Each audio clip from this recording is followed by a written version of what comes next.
কার কি সাবেক পরিচয় এটা আমাদের কাছে মুখ্য নয়। ইভেন কি ছাত্রলীগ হোক, আমরা এনসিপি গঠিত হওয়ার সময় খুব পরিষ্কারভাবেই বলেছিলাম, এখনো যে আমাদের এনসিপিতে আমরা যুক্ত হওয়ার ক্ষেত্রে কার কি সাবেক পরিচয় এটা আমাদের কাছে মুখ্য নয়। কে আগে কোন রাজনৈতিক দল বা সংগঠন করে এসেছে, ছাত্র দল হোক, ছাত্র শিবির হোক, ছাত্র অধিকার পরিষদ, ইভেন কি ছাত্রলীগ হোক, কার সাবেক পরিচয় এটা আমাদের কাছে মুখ্য নয়। আজকে থেকে যখন কেউ এনসিপিতে আসবে, সে এনসিপির সংগঠক, এনসিপির নেতাকর্মী হিসেবে কাজ করবে, এনসিপির আদর্শকে ধারণ করে কাজ করবে।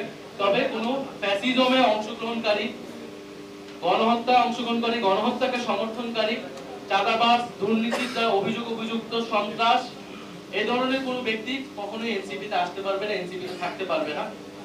যারা এনসিপির গঠনতন্ত্র অনুযায়ী এনসিপি যে দায় ও দরদের রাজনীতি প্রতিষ্ঠা করতে চায়, বৈষম্যহীন গণতান্ত্রিক বাংলাদেশ প্রতিষ্ঠা করতে চায়, সেই রাজনীতিকে ধারণ করে আমরা সবাই একত্রে আমরা জুলাই গণ অভ্যুত্থানের যে আকাঙ্ক্ষা, সেটাকেই মাথায় রেখে আমরা সামনের দিকে আগাতে চাই।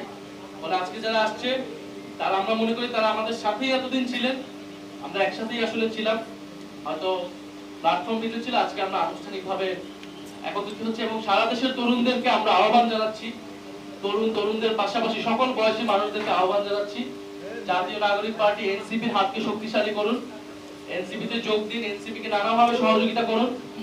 এনসিপি এখনো সংস্কারের পক্ষে দৃঢ় ভূমিকা রেখে যাচ্ছে, বিচারের প্রশ্নে আমাদের ভূমিকা থাকবে, বাংলাদেশের সার্বভৌমত্বের প্রশ্নে ভূমিকা রাখবে। সর্বোপরি বাংলাদেশকে নতুন কোনো স্বৈরতন্ত্রের যাতে উদ্ভব না ঘটে, এই জন্য তরুণদেরকে ভূমিকা রাখতে হবে।